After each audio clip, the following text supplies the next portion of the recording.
Bismillahirrahmanirrahim. Assalamualaikum warahmatullahi wabarakatuh. Alhamdulillah nahmadu wa nasta'in wa nastaghfiruh wa na'udzu billahi min sururi anfusina wa min sayyiati a'malina. May yahdihillah fala mudhillalah wa may yudlil fala hadiyalah. Asyhadu an la ilaha illallah wa asyhadu anna Muhammadan abduhu wa rasuluhu la nabiyya ba'dah. Qalu subhanaka la ilma lana illa ma 'allamtana innaka antal alimul hakim. Qala rabbi shrah li sadri wa yassir li amri wahlul 'uqdatam min lisani yafqahu qawli, amma ba'd.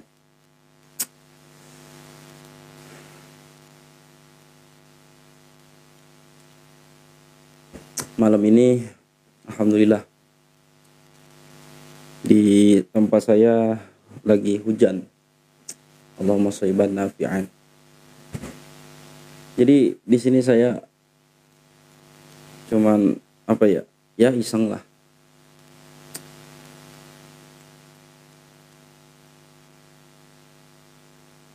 Melihat perkembangan dua organisasi besar di Indonesia ini, antara NU dan Muhammadiyah.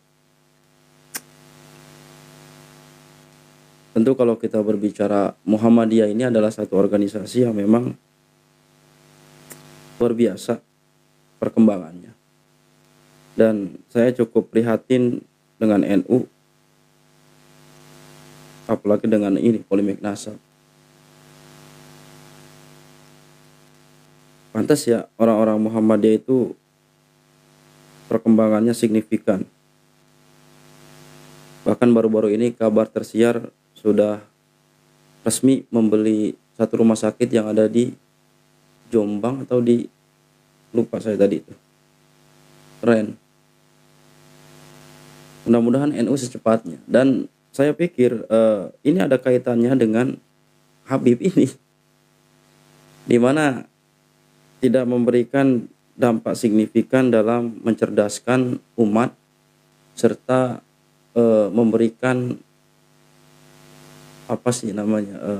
pemahaman yang sempurna. Nggak bisa berpikir taktis dan kritis bagi saya gitu. Ini yang berbahaya.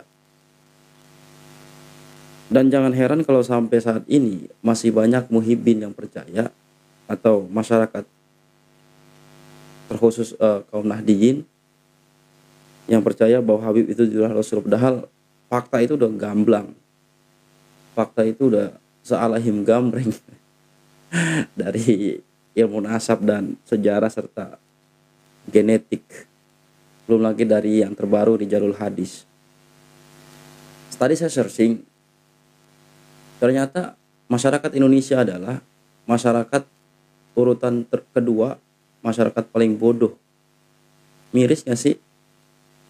Masyarakat urutan kedua, masyarakat yang bodoh. Nah, ini juga menjadi indikasi bahwa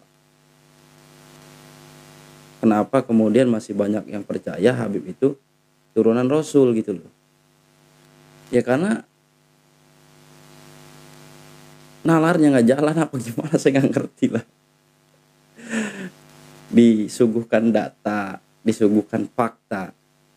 Kalau kita berbicara ranah kriminal kan ada saksi, ada bukti. Saksi ada, bukti ada, tapi nggak percaya. Padahal masyarakat Indonesia itu sangat mampu dan bisa, ya karena memang leluhur kita kan ada leluhur yang sudah mengenal sudah berbudi luhur gitu. Jadi nggak usah diragukan.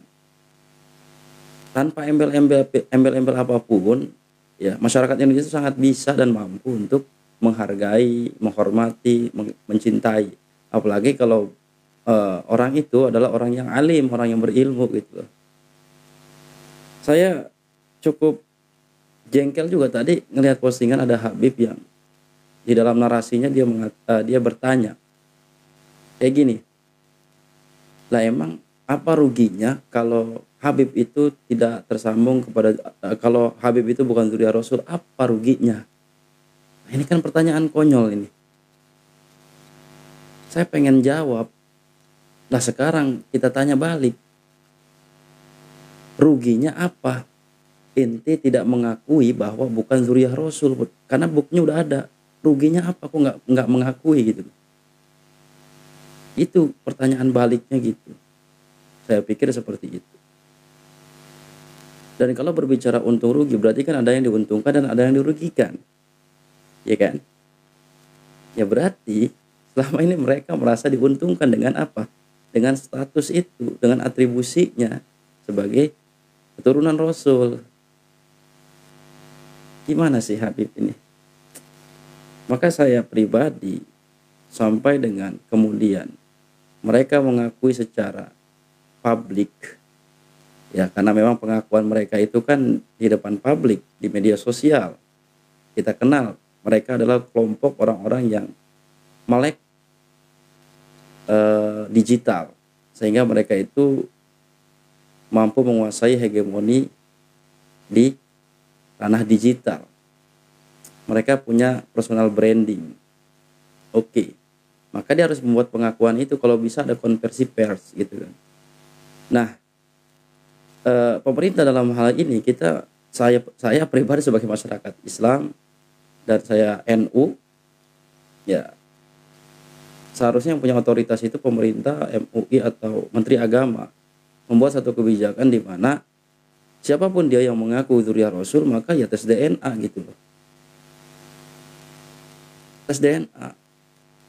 Bodoh sekali orang-orang yang mengatakan lo rugi atau apa gitu kan. Lah iyalah, kita ada tanggung jawab untuk menjaga kemudian nasab baginda Nabi. Agar apa? Agar tidak dieksploitasi. Agar kemudian keburukan-keburukan orang yang kemudian mengatribusikan diri sebagai dzurriyyah Rasul itu tidak merusak kemuliaan Nabi. Fakta hari ini kan seperti itu. Banyak orang yang mengaku dzurriyyah Rasul pada akhirnya apa? Dia mengeksploitasi itu, kemudian melakukan tindakan-tindakan yang notabene nggak pantas itu. Nggak pantas sebagai manusia, satu. Nggak pantas dia juga sebagai tokoh agama, dua. Nggak pantas juga sebagai dzurriyyah Rasul. Habib itu akan lebih parah konsekuensinya ketimbang katakanlah ustadz biasa. Dia akan menanggung dua konsekuensi, sebagai manusia, sebagai tokoh agama. Sedangkan kalau Habib tiga, sebagai manusia, sebagai tokoh agama, sebagai turunan Rasul. Makanya dulu baginda Nabi itu mewanti-wanti Aisyah kan nih, kalau ketahuan mencuri, ya ikopnya itu lebih berat gitu. Nah ini indikasi bahwa siapapun dia yang mengaku-ngaku dzurriyyah Rasul itu kemudian melakukan hal-hal yang menyimpang, ya ini harus dihukum. Makanya Imam Malik juga kan berfatwa, orang yang mengaku dzurriyyah Rasul itu tapi tanpa bukti, ada 3 hukumannya. Apa? Darban waji'an, pukul dengan pukulan yang menyakitkan, kemudian penjarakan dengan waktu yang lama. Nah yang ketiga ini wayushhar, kalau dulu artinya informasikan, beritahukan yang lain kalau dia itu bukan keturunan Rasul. Maka dalam konteks hari ini bahasa itu berubah menjadi viralkan, seperti itu.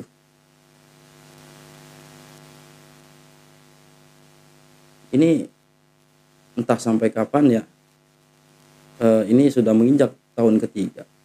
Tapi yang jelas hari ini saya melihat memang ada perubahan signifikan dari kebiasaan. Ada perubahan signifikan. Pertama, perubahan itu dilihat dari dawir, di mana banyak sekali pengakuan-pengakuan dari para kiai, para tokoh yang dulu menjadi korban dawir, pada akhirnya sekarang mereka tidak berani. Yang kedua, perilaku apa disebut, anarkis lah. Saya masih ingat kasus, kalau nggak salah tahun 2018 atau tahun ya sekitar itulah, di mana ada seorang artis bernama Nikita Mirzani yang di dalam labnya itu mengatakan bahwa Rizik Syihab itu sebagai tukang minyak. Apa coba yang terjadi? Hampir dipersekusi, kalau tidak dihadang polisi, dihujat oleh banyak asatidz se-Indonesia ketika itu. Tapi hari ini tidak terjadi hal itu. Tidak, maksudnya ya mereka itu udah nggak berani lah melakukan itu. Walaupun kalau di awal-awal polemik nasab itu sempat terjadi, ada beberapa kiai yang dipersekusi, yang nggak jadi masalah karena awal. Di tahun kedua sudah mulai reda. Tahun ketiga apalagi nih, sejak tahun ketiga nggak ada berani. Kenapa? Sekarang ini kita udah punya wadah juga. Alhamdulillah kiai-kiai itu ya yang mendukung atau sefrekuensi dengan Kiai Haji Ahmad Yusuf Al-Bantani kemudian membuat suatu wadah yang bernama PWILS, Perjuangan Wali Songo Laskar Sabilillah, dalam rangka melanjutkan estafet dakwanya Wali Songo dan dalam rangka mengukuhkan kinerja daripada PBNU itu sendiri. Saya rasa penting, memang penting. Apalagi kalau kita lihat hari ini, mohon maaf Roisul Am, dengan tanpa mengurangi rasa hormat, ta'zim serta mahabbah saya kepada beliau, saya rasa ini ada satu hal yang membuat saya miris sebagai pemuda NU. Ya kita udah paham lah. Saya nggak mau ke sana, saya fokus ke Habib aja. Ya semua ini juga kan apa yang dilakukan oleh Kiai Imad itu kan generatornya itu ya oknum Habib. Ya saya katakan saja Bahar Smith yang punya mulut nggak bisa dijaga gitu kan. Terlebih kemudian nanti perlakuan Robito Alawiyah itu terhadap Dzurriyyah Wali Songo, yang mana di dalam pengakuannya dia mengklaim mengklaim Wali Songo bagian daripada Ba'alwi, tapi di sisi lain tidak mengakui bahwa masih ada Dzurriyyah Dzurriyyah Wali Songo gitu loh. Ini kan kurang ajar. Nah inilah yang kemudian selanjutnya Bahar Smith itu melemparkan narasi bahwa tidak ada turunan Wali Songo. Dalam sidang pernah dia, dalam kasus pernah mukulin kan, dia si Bahar Smith ini kan pernah mukulin tuh di sidang, dia lemparkan statement kakek anak apa kakek antum. Wah, ini kan luar biasa. Dari situlah kemudian Kiai Imad itu tergerak untuk melakukan penelitian, dan pada akhirnya ya ditemukanlah itu kejanggalan-kejanggalan bahwasanya Ubaidillah leluhur mereka itu tidak pernah terdeteksi oleh radar ulama ahli nasab dari abad ke-3 sampai ke abad ke-8, bahwasanya Ubaidillah anak daripada Said Ahmad bin Isa An-Naqib, yang mereka yakini sebagai Said Ahmad bin Isa Al-Muhajir. Padahal enggak, itu An-Naqib, karena udah ditemukan juga bahwa nggak pernah hijrah ke Yaman itu. Nah mulai kapan? Ya mulai Habib itu dicanggukan oleh Ali As-Sakron leluhur mereka mulai abad 9 dan 10. Jelas sudah di sana, udah jelas gitu. Mau gimana lagi? Kita harus terima. Ya saya juga di awal-awal ya apa sih gitu kan. Cuman saya harus cari tahu apa motif dibalik itu. Sedangkan respon mereka ini kan menggiring opini masyarakat atau menggiring opini muhibbin, menggiring opini umat, bahwa apa yang dilakukan oleh Kiai Imad itu suatu langkah atau tindakan kebencian atau mengandung unsur iri dan dengki. Maka dikait-kaitkan dengan pernah nyalon lah, pernah apalah. Itu nggak ilmiah namanya. Disinilah kemudian ya warga NU itu harus lebih kritis, cerdas. Karena kita hidup nih zaman udah serba keterbukaan. Jangan kita itu menutup mata di saat bangsa lain sudah berbicara soal teknologi. Teknologi. Kita hanya masih berkutat di isu-isu yang notabene adalah sesuatu yang memang sudah diperdebatkan ratusan tahun.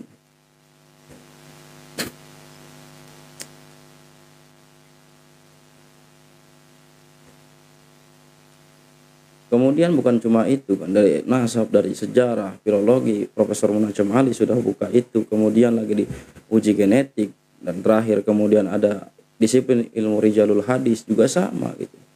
Mau gimana?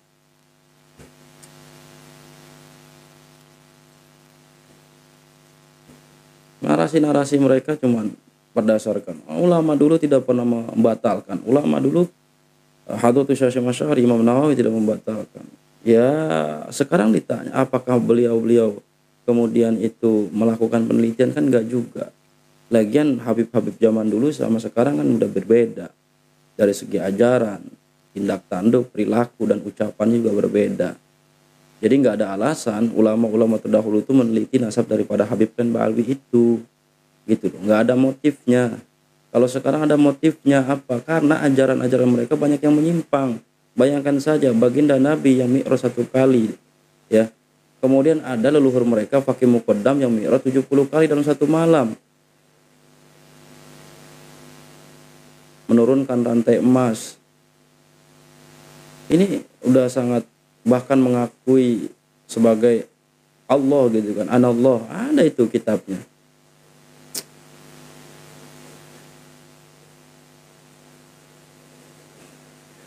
Jadi hari ini yang saya lihat itu fokus mereka itu bukan lagi kepada mampu, bukan lagi untuk bisa menghadirkan bukti, dan saya rasa memang tidak akan mampu. Justru pola yang mereka gunakan adalah membangun narasi framing, ya, fitnah, playing victim, mengancam, menuduh, menakut-nakuti jamaah. Nah, selanjutnya membunuh karakter kiai-kiai yang saat ini, ya, menggugat nasab daripada Habib dan Ba'alwi itu. Lihat bagaimana narasi-narasi yang mereka bangun. Ini entah memang pola seperti itu tuh, ya karena kita udah paham juga kan dalam sejarah bahwa mereka tidak punya andil dalam kemerdekaan bangsa kita. Bahkan leluhur mereka itu adalah seorang mufti Belanda yang membuat fatwa haram melakukan perlawanan kepada kolonial gitu kan di tahun 1888 ketika geger Cilegon. Siapa namanya? Ya itu Utsman bin Yahya.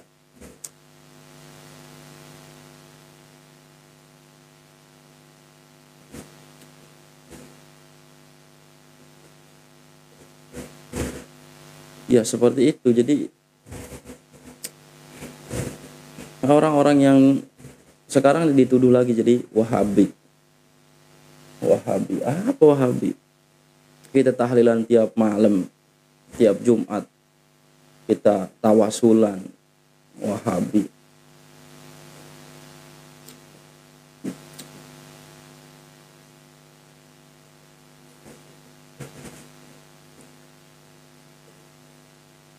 Taik dari emas.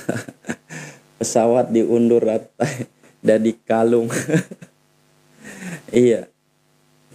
B.J. Habibie, Pak B.J. Habibie, itu beliau itu kan ahli di dunia pesawat, tapi nggak pernah tuh bisa mundurin pesawat. Beda ya Habib sama Habibie.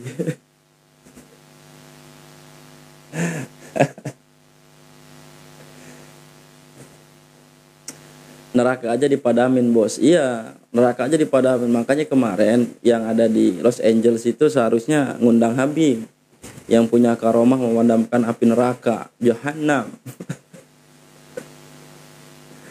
Gitu ya. Seharusnya gitu.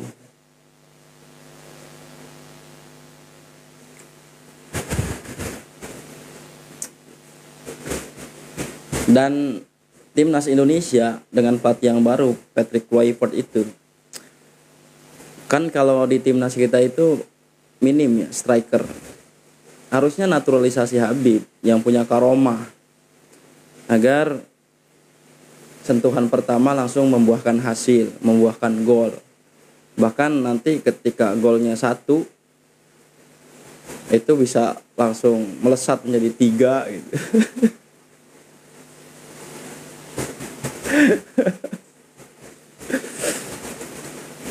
Langsung konslet papan ini ya, jadi 3.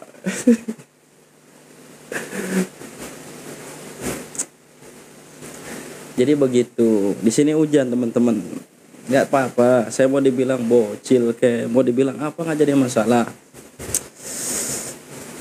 No problem, mafi muskilah. Nyatanya punya karomah narik rantai emas dari langit, faktanya Yaman miskin. Iya. Lah sekarang zaman digital bisa kita akses.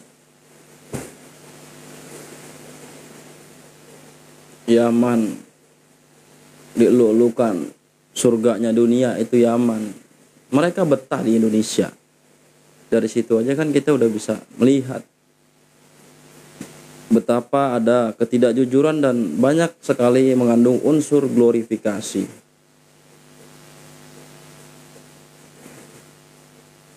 Sedangkan kalau kita berbicara Timur Tengah itu maka ya seharusnya Mekah dan Madinah itu yang menjadi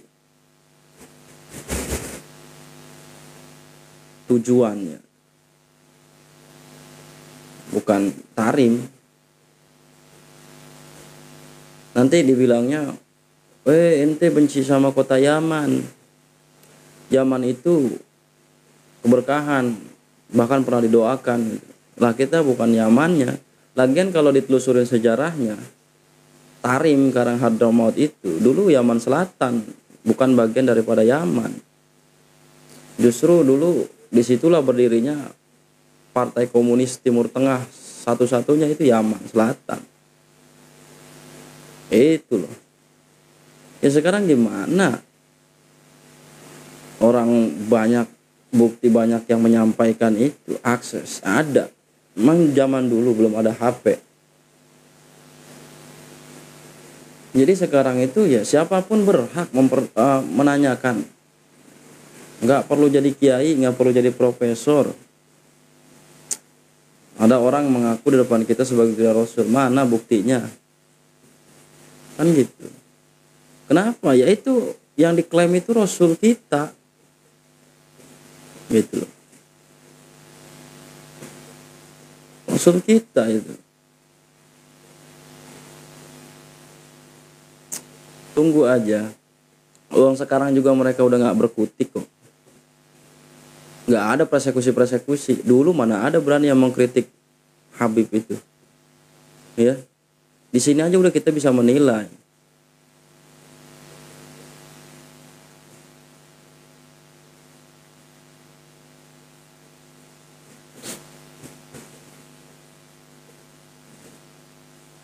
Gitu teman-teman.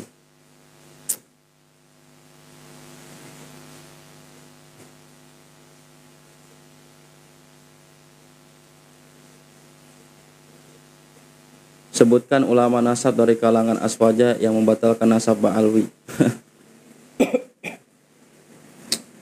Udah nggak usah repot-repot. Diskusi tentang itu udah clear. Tes DNA aja. Di Arab Saudi aja yang jelas-jelas di sana Arab gitu ya. Tes DNA. Nabi dari mana sih? Nabi dari Arab bukan dari Yaman ya. Di Arab orang kalau ngaku-ngaku di tes DNA, suruh tes DNA. Otaknya. Nggak usah pusing-pusing.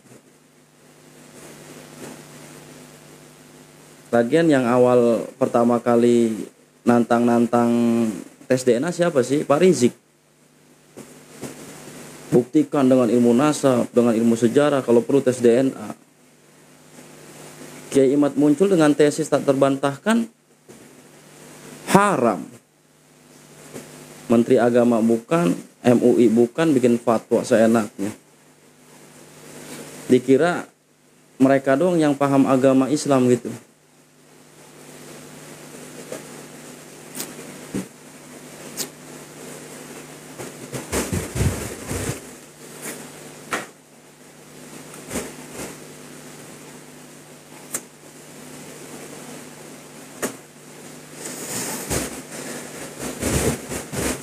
Belajar aja dulu bang, ilmu air, ilmu wudhu, nggak usah ngebahas nasab.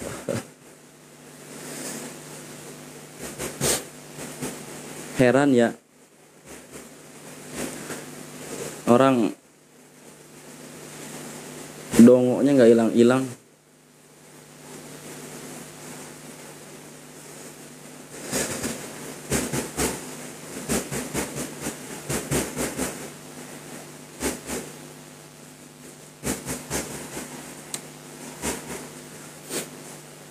Justru nasab itu dari ilmu udu sampai semuanya, semua aspek itu ada di polemik nasab. Kalau pengen tahu. Maka kalau berbicara nasab dianggap hanya batalnya nasab ba'alwi itu bodoh, dan saya yakin nggak mengikuti secara menyeluruh. Dia hanya bisa mengikuti narasi-narasi dari tuannya saja. Tahu sendiri kan, narasi-narasi para habib itu kan mengandung emosional, jadi nggak berpikir rasional.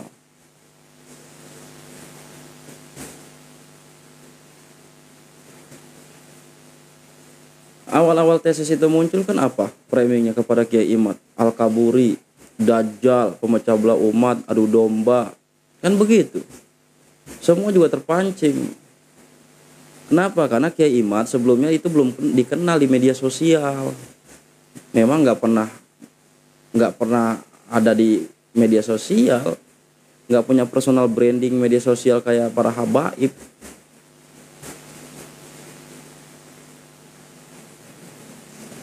Sehingga takaran muhibin itu, orang yang alim itu adalah orang yang punya followers.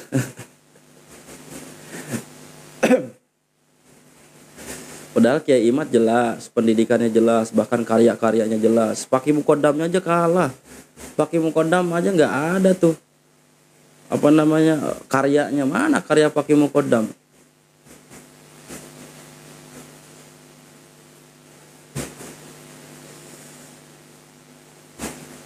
Jangankan karya, ya orang dianya aja fiktif gitu.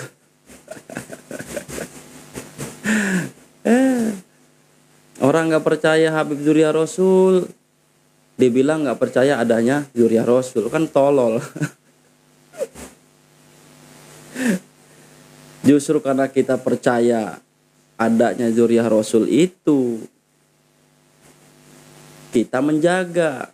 Kita khawatir nanti, kan Imam Mahdi kita yakini akan muncul ya sesuai dengan sabda baginda Nabi yang dimention 14 abad tahun yang lalu itu, dari keturunan Rasul. Kita khawatir nanti di akhir zaman keturunan kita ketipu. Nanti Imam Mahdi muncul, coba buktinya pakai apa? Ujung-ujungnya tes DNA.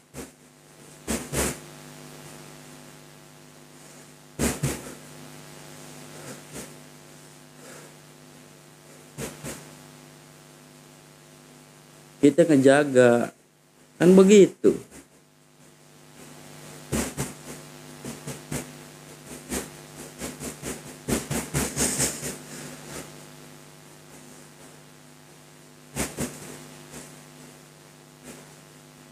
Si tolol, Allah mana bisa ketipu bro? Ya Allah sih kagak, lo yang tolol pasti ketipu.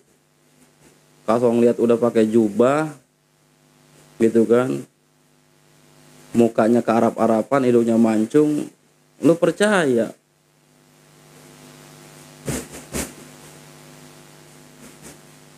Jadi Allah sih, masa Allah ya elah.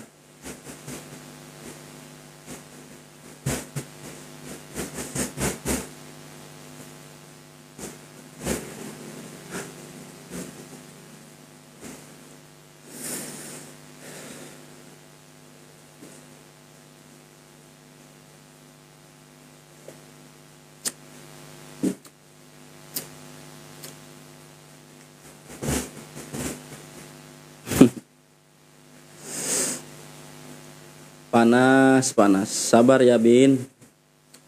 Makanya punya otak dipakai dikit. Sian itu anugerah dari Allah. Makanya di Quran dimention terus tuh, afala ta'qilun, gitu. Enak kita memerdeka bos.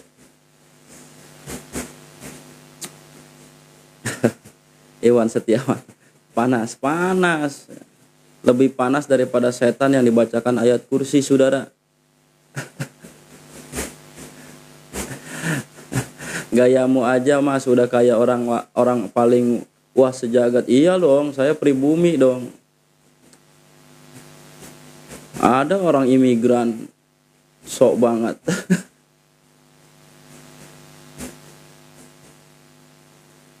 Bang, doain gue biar dapat jodoh, amin. Dapat jodoh yang soleha.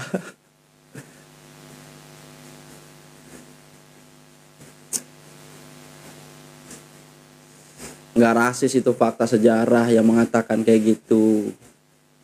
Ada catatan sejarahnya. Profesor Anhar Gonggong, ahli sejarah, tahu, udah menyampaikan gitu di TV One. Bukan rasis.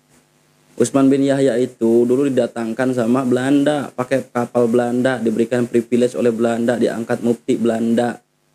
Kok rasis? Yang rasis itu ajaran Habib justru. Nggak boleh menikahkan Habibah katanya. Haram. Masuk neraka walaupun ibadah getol.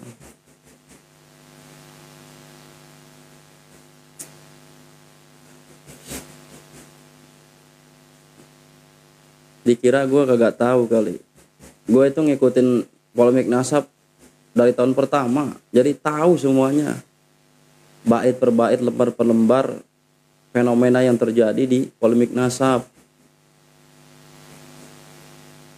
Lo mau narasi kayak gimana nggak mempan. Gue juga muhibin dulunya. Gue ini muhibin, jadi gue tahu.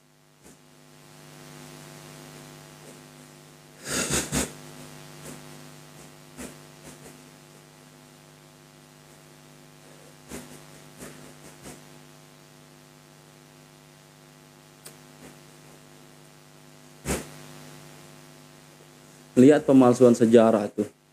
Pemalsuan sejarah, pembelokan sejarah, pemalsuan makam. Gila itu. KRT Sumodiningrat aja dipalsuin. Di Bali ada Wali Pitu, saingan Wali Songo.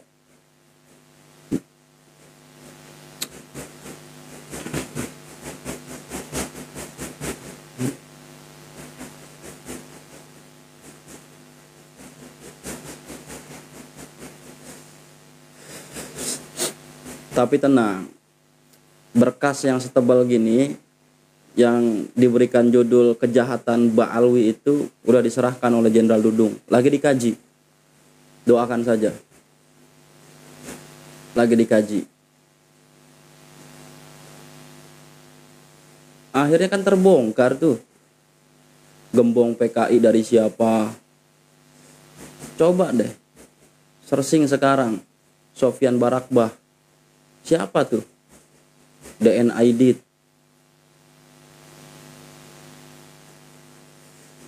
Wapi aja kebongkar dia, leluhurnya.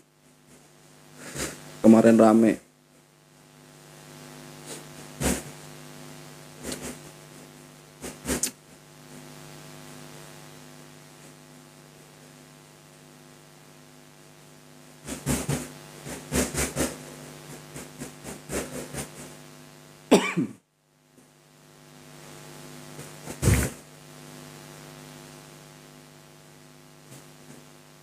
Panas dia itu.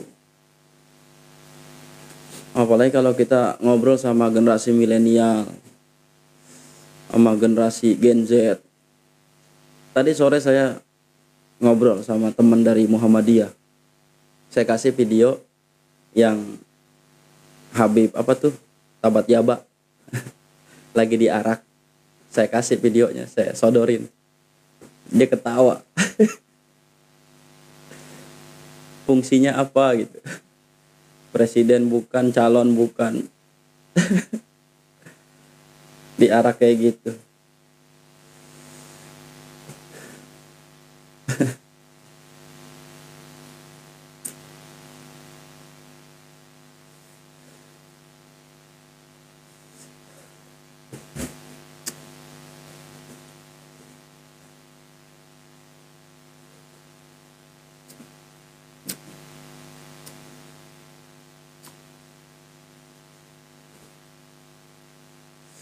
Iri lah, masa nggak iri? Harus iri.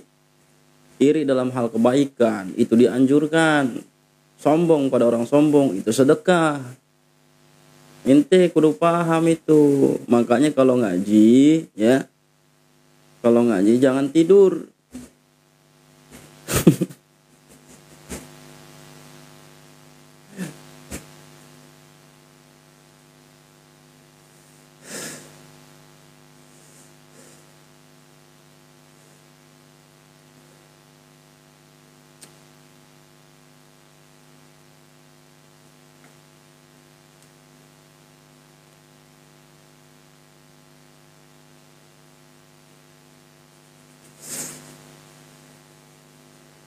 At-takabur lil mutakabbir, sodakoh. Iya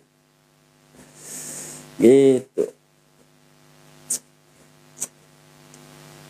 Ashhadu anna ba'alawi laisu min dzurriyyatir Rasulillah sallallahu alaihi wasallam. Saudara, kacau tidak saudara?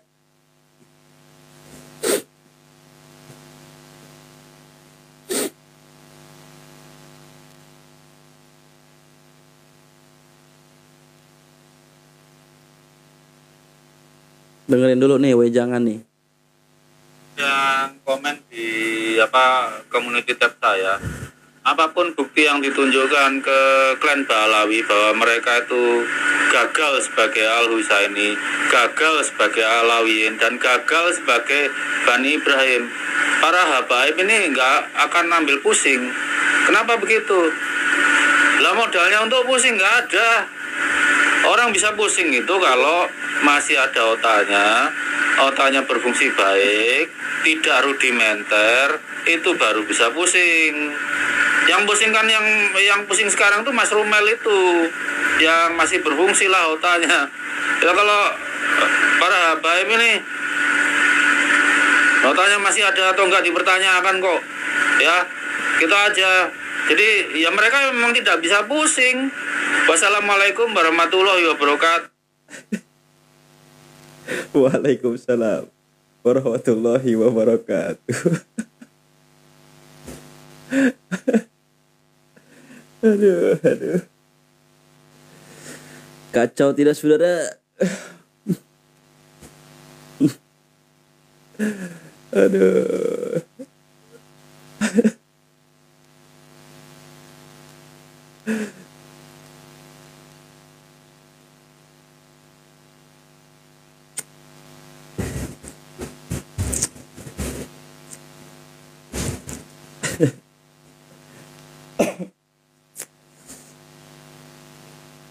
Sampai seperti itu saudara. Saudara, Arab saja bukan, ngaku cucu malu ah. Ya Allah. Sian ya.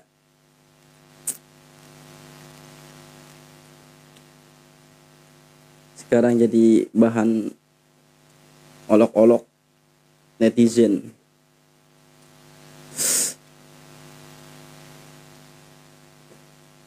Itulah yang dimaksud dengan watilkal ayyam nudawiluha bainan nas. Roda itu berputar. Ingat. Dulu gampang menghina, mencaci. Sekarang gantian, bos.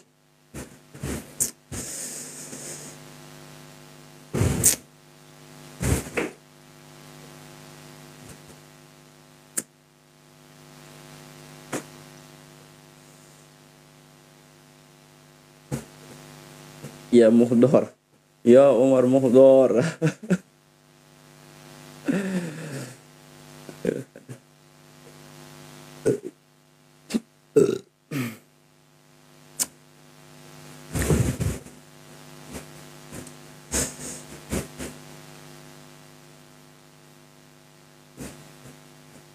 Bukan dicaci lagi, misal ada dilempari tai.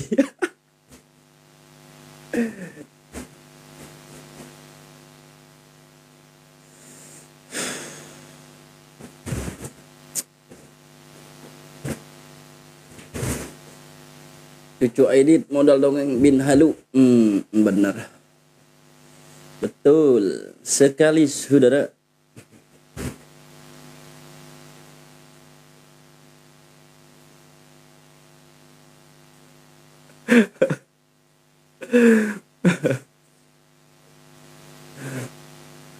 Tes DNA dulu baru ngaku cucu asli Rasulullah. Sepakat.